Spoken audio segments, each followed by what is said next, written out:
Hello children, welcome to the next video lecture of the chapter life processes.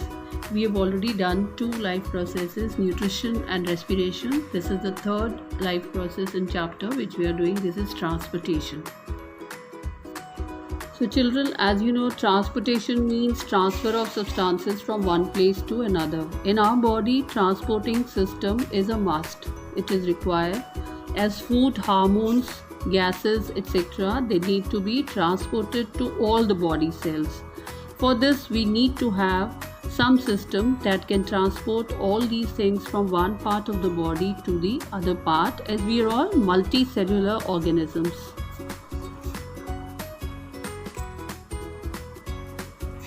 So there are two circulatory systems or transportation systems, that is blood circulatory system or blood vascular system, and the other one is a lymphatic system. We'll take both of them one by one. First we will take up blood circulatory system, or which is also known as blood vascular system.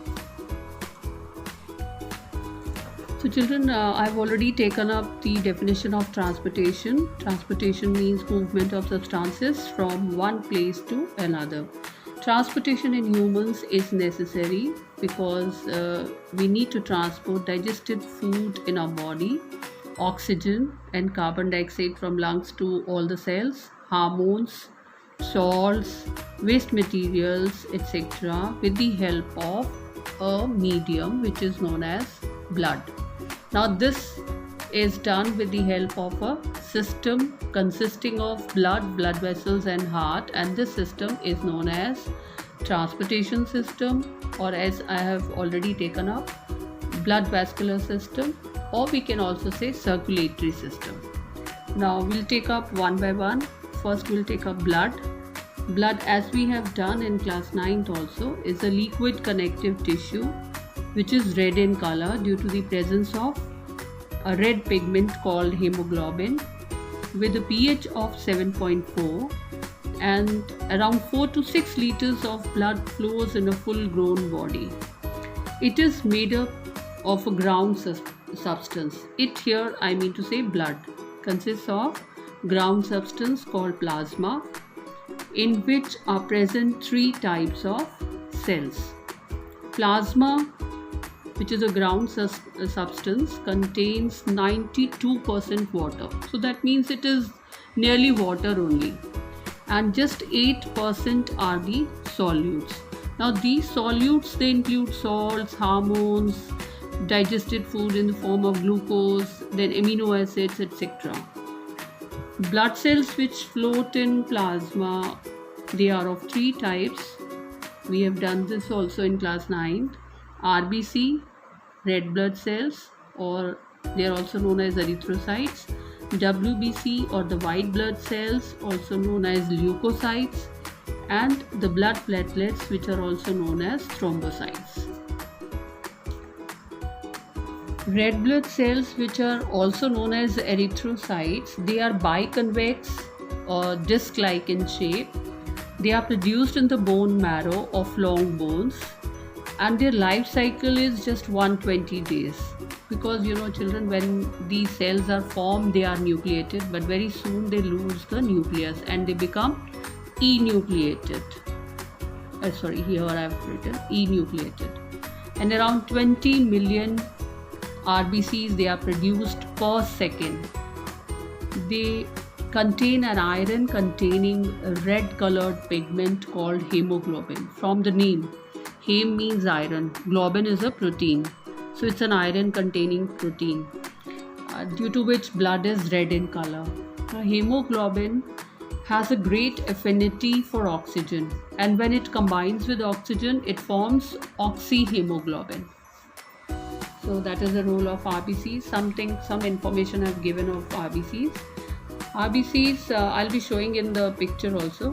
WBCs, or the leukocytes, they are not red in color, they are white because they do not contain hemoglobin. They have nucleus. They are larger in size compared to erythrocytes. They have nucleus of different shapes. Accordingly, they are classified into 5 types. eosinophils, basophils, neutrophils, lymphocytes and monocytes. Now they are also produced in bone marrow, these white blood cells, and the lymph nodes. These WBCs, as we know, they help to fight infections and they help in immune process. Okay, the third type of blood cells, which are blood platelets, also known as thrombocytes. These blood platelets, they are very small in size, smaller than even RBCs, 1/3 the size of RBC, and their lifespan is of 9 to 10 days. They are also produced in bone marrow only. They help in the clotting of blood by forming a clot at the ruptured vessels. Now see, blood platelets have a great role. Whenever the blood vessel get ruptured, these blood platelets, they help in forming a clot and prevent the loss of blood. Otherwise, if platelets are not there, so the blood will flow out from the blood vessels. So they have a great role to play in our body. The mechanism of clotting you will learn in the next class. So here children, you can see the section of a blood vessel from which blood is oozing out. Blood, you know, has a ground substance called plasma, in which flow 3 types of blood cells. All the red colored cells which you are seeing are the RBCs.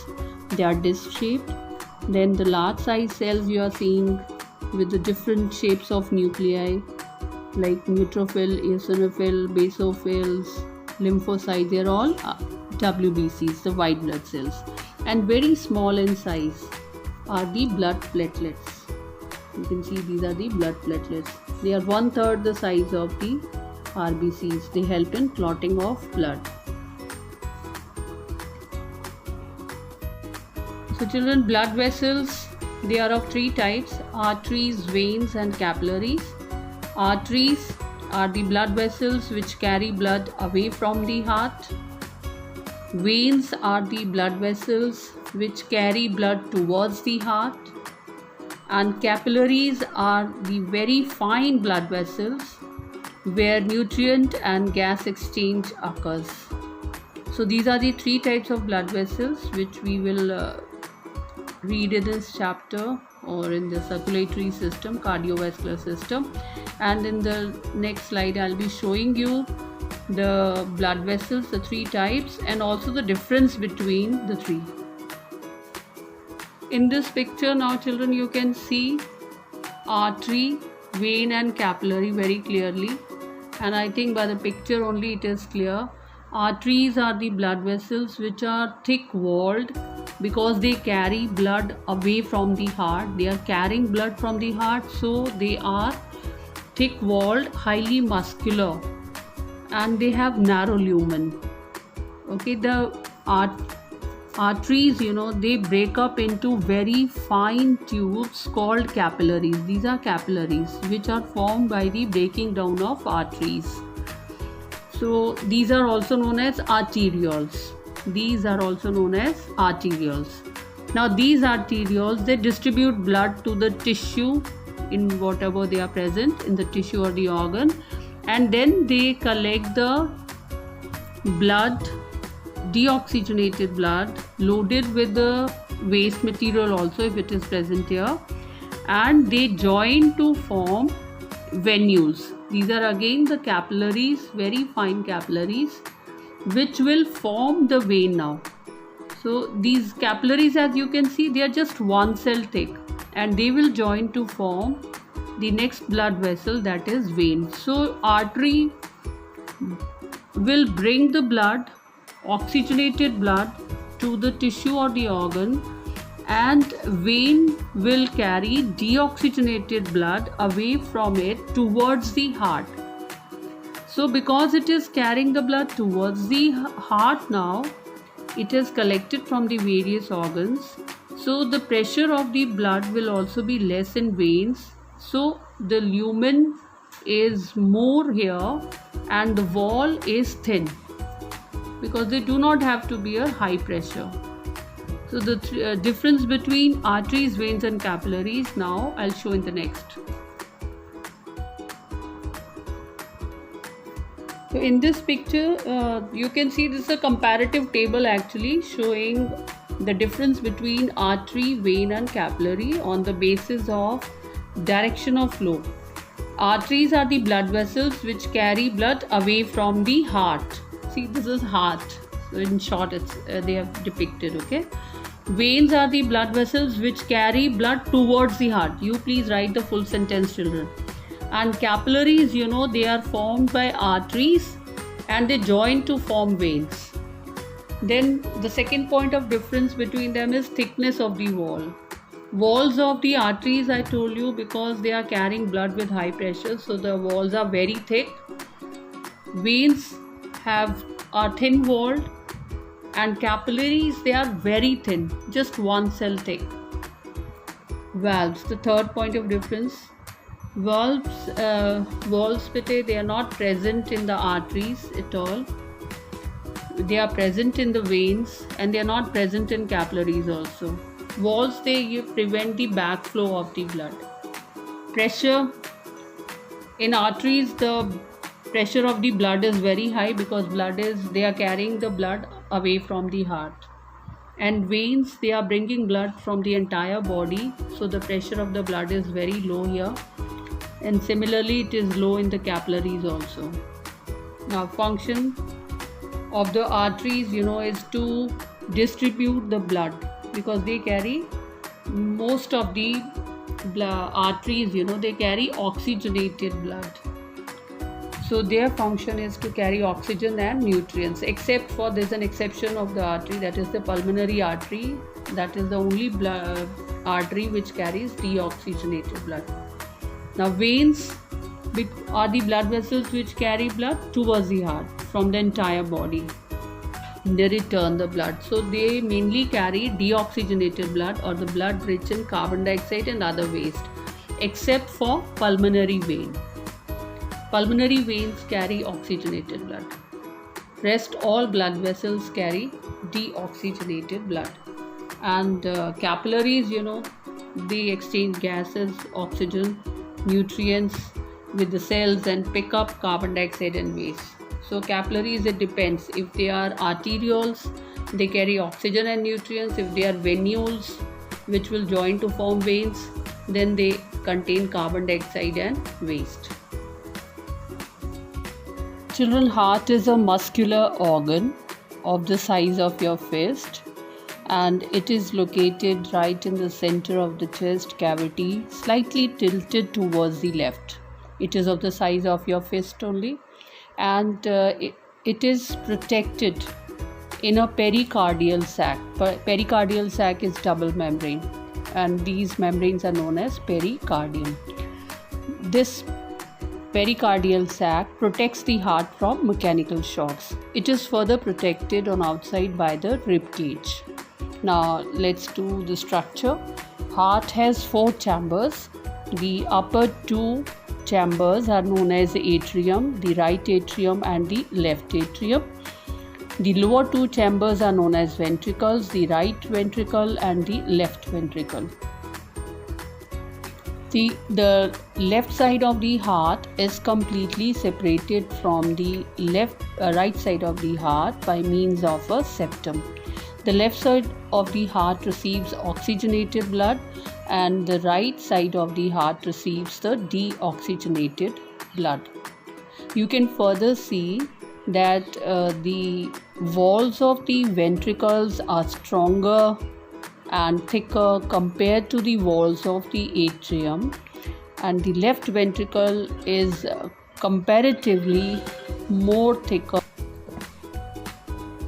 So I think, children, now it is clear to you that the walls of the ventricles are stronger than the walls of the atrium, and the ventricles, you know, they have to pump blood into various organs, so they have thicker muscular walls compared to the atria, and the left ventricle's wall is comparatively more thick compared to right. So this we have revised again. The ventricles also have valves. You can see the walls are present, and these walls are on the left side they are the bicuspid and the right side they are tricuspid walls.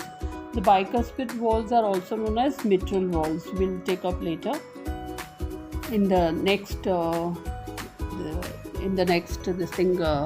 slide, where we will do the functioning of the heart. Okay, now just see the septum. Now I want to lay a little stress on the septum also, because this separates the oxygenated blood from the deoxygenated blood. Now this separation is very important because the oxygenated blood is completely separated, so that means we can make use of the full oxygen, and oxygen is needed for the oxidation of food, by which energy is released. So we have a lot of energy, and that is why you can say the mammals are more intelligent. Even the birds, they have 4-chambered heart. There also the heart is made up of 4 chambers, and the oxygenated blood is completely separated from the deoxygenated blood. The reason being, they also need a lot of energy for flying, and they are also warm-blooded animals like us. But in the case of amphibians and reptiles, they have 3-chambered heart. There, slight mixing is there. The reason is that they don't need a lot of energy. Similarly, fishes, they have only 2-chambered heart. So their blood flows in their heart only once. Whereas in our case, the blood flows twice. We have a double circulation. In the next, I will also show you the systemic and the pulmonary circulation, which together form the double circulation. I'll explain you more. Now let's see the structure further. The left atrium receives oxygenated blood from the lungs with the help of the pulmonary veins. The blood is poured here, and these atria then contract, and the blood flows into ventricles. The oxygenated blood from the lungs, first it is poured in left atrium, then it moves into when atrium contract left atrium, then it is poured into the left ventricle, and that time the valves will close. Bicuspid valves, they will close, so to prevent the backflow of the blood. And when the ventricle contracts, the blood will flow into the major artery called aorta. Okay, now this blood through the aorta will be distributed to the entire body in the upward as well as in the downward direction to the entire body, and this is known as systemic circulation. From the entire body, now the blood is collected and returned back to the heart once again. Now it will be received on the right side of the heart by the right atrium with the help of vena cava. Superior vena cava from the upper part of the body and inferior vena cava from the lower part of the body. Now similarly, the atria, when they are relaxing, the blood is poured. Now the right ventricle, the right atrium, when it contracts, the blood flows into right ventricle. So that means the right ventricle is relaxing. Now when blood is poured into right ventricle, the valves will close here. The tricuspid valve will close here to prevent the backflow of the blood. Now the ventricles, that is the right ventricle, will contract, and the blood will flow into pulmonary arteries. Now pulmonary, as the word indicates, here this blood will be carried to the lungs for oxygenation, and the blood will get relieved of the carbon dioxide. So this you can see from right side, the blood is going to lungs, and then the blood after oxygenation returns to the heart with the help of pulmonary veins. That is known as pulmonary circulation. So the heart, in our heart we have double circulation, pulmonary circulation and systemic circulation, which will become more clear in the next slide. Children, in this slide we will just quickly revise the double circulation. This picture is showing the double circulation, pulmonary circulation and the systemic circulation. In systemic circulation, you can see the blood is carried from the left side of the heart with the help of aorta and distributed to the entire body, and then it is collected by means of vena cava and returned to the heart to the right side. Okay, so this is the systemic circulation. Next is the pulmonary circulation, in which the blood from the right side of the heart, it is carried by means of pulmonary artery to the lungs, where the carbon dioxide will be removed, oxygen will be added, and then again this oxygenated blood is returned to the left side of the heart with the help of pulmonary vein. So heart receives 2 times blood. So here this is known as double circulation, pulmonary circulation and the systemic circulation. So children, now you can see the circulatory system once again. We'll see how our heart works with the help of this video. The heart is right in the center, the size of your fist, and you can see how the heart pumps around 2,000 gallons of blood every day, and it beats 72 to 80 times per minute. The blood has to travel 60,000 miles of the blood vessels. Every day our heart beats 1 lakh times. In this blue colored you can see are the veins, and the red colored are the arteries. The heart is pumping day and night with the help of cardiac muscles. So these are the arteries you can see, and these are the veins. Veins collect blood. These are the capillaries. Arteries, break into arterioles and collected by venules. This is how the heart pumps blood, and collected by veins return to the heart.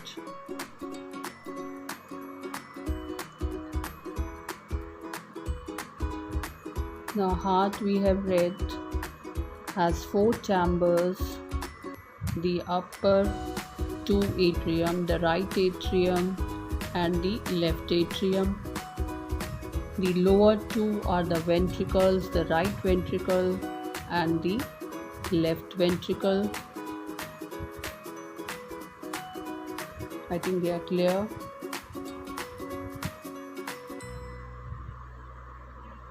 Then there are valves also. I told you, tricuspid on the right side and the bicuspid or mitral valve on the left side. The aortic valve and the pulmonic valve, which prevents the backflow of the blood when the ventricles pump blood into them. So this is how you can see the left and the right side. The heart is pumping and the blood is being poured from the atrium into ventricles, and from ventricles into the arteries. This is, you can see, the pulmonary vein bringing blood from the lungs towards the left side of the heart, into the left atrium, into the left ventricle, and then into the aorta.